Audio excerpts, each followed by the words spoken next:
All right, Chris, now we know that all the cats that have the gift of the gab with the swag between the white lines usually secure the bag, but it's more than that. I think these guys that are playing in the Super Bowl this year, in any year, they want to become legendary. And a lot of times the people who can talk a little noise in front of the camera kind of help their chances. So with this little list, I want to talk about the guys who I expect to hear from the most throughout the Super Bowl, whether it's media day, during the game, or post game. And now at number 3, I'm going with my man George Kittle, because we already know he wants to be a professional wrestler. I don't really expect him to say too much during media day, but I'm telling you, dog, this dude mic'd up during the game and post game, especially if they win, is gonna be media gold. And I know he's gonna be geeked up for this Super Bowl, so I'm anxious to see what he's gonna give me this week. Now at number 2, I'm going with TYREEK Hill, because anybody that has the gall to talk noise with the sassiest cornerback in the league, that's Jalen Ramsey, then you know he's not going to be scared to talk on Super Bowl week. And TYREEK Hill has the game to back it up, and I think, you know, I'm not sure if he wants to poke the bear too much with Richard Sherman, but I'm pretty sure he's going to let it be known that nobody can cover him. And then if he goes out there and balls out on Sunday, oh, he's going to let people have it post-game. And now at number 1, I'm going with Frank Clark, because basically everyone's trying to emulate Sherman, and I feel like Frank Clark had his Sherman moment before and post-game of this last game, because he told folks that Derrick Henry wasn't going to be able to do anything on them. He didn't, and then he doubled down on that by saying that the Chiefs are going to be the best defense in the Super Bowl. They're the best defense in the league, and can't nobody stop them. And so you don't really say that going to the Super Bowl? So if he can do that and then live up to that standard, man, he's already been paid. He's going to be a Super Bowl champion. The only thing next is just to continue to stack on that and become legendary. Well, okay, so I like your list. Those guys made my long list, most of them, okay? I'm going to disagree with you on TYREEK Hill. I mean, first off, I just don't think he's going to be talking that much. You know, this just in, he had some off-the-field problems last year, and I think he'll shy away from talking. What's that to do with that? Because they're going to be asking him about it. And then, you know, your other one, I want to say almost the same thing with Frank Clark. He made my long list, too. I'm there because I know he talks and does everything like that.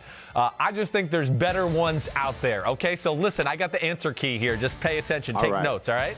T-Sizzle, okay? T-Sizzle's my number 3. I mean, you know, if your nickname's T-Sizzle, you're going to make some sizzle during some Super Bowl week. First of all, he's kind of got like that Godfather presence, right? Just I'm the biggest, he's about baddest. as old as the Godfather, too. Yeah, right. He's the biggest, baddest, toughest guy in the locker room, and the old wise one, too. So I'm going T-Sizzle, all right? And he's brought an attitude to that Chiefs defense. My number 2, I got to go with Richard Sherman. I got to go with Richard Sherman as number. I mean, Richard Sherman, a week of the mic in front of his face. I mean, he can't help himself. It's going to either be football, world issues, you know, talking crap about agents. Do you think he's going to talk? Is he going to talk noise about Revis during Super Bowl week, though, and use the platform for that? Definitely. Exactly. He is Richard Sherman. We can guarantee that he is going to have at least 2 days of dominating the microphone. All right. He's going to just talk about something. I hear you. Yeah, he is. He's going to talk about himself, or how the league's messed up, or the world's messed up, something. Or somebody's cheated him and he feels disrespected. That's coming. I can guarantee that. And then my number 1 is a guy that you had on your list. It is George Kittle. Yeah. I feel like Kittle is like, he's Gronk 2.0. And for that, like, you know, average football fan who's not tuned in like maybe psychos like you and me are on a weekly basis, I think they're going to get a real kick out of learning from George Kittle. He's a psycho in a good way, and I just think people are going to love to hear that. His sound bites, his energy, plus, like you said, if he gets mic'd up for the game, forget it. That'll be NFL Films gold forever. He just never like shies away from any moment, so I got to go with Kittle as my number 1 guy. And the one thing I think we're both hitting on too is like also dudes who talk with that play, because I think the best soundbite that I got from Kittle this year wasn't anything that came out his mouth.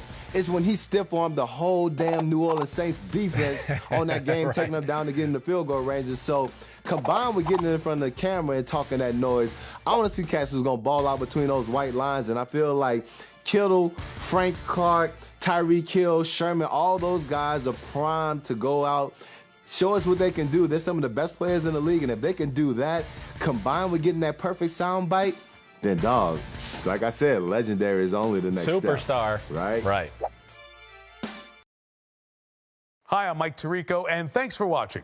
Make sure to hit subscribe for the latest news and highlights from NBC Sports.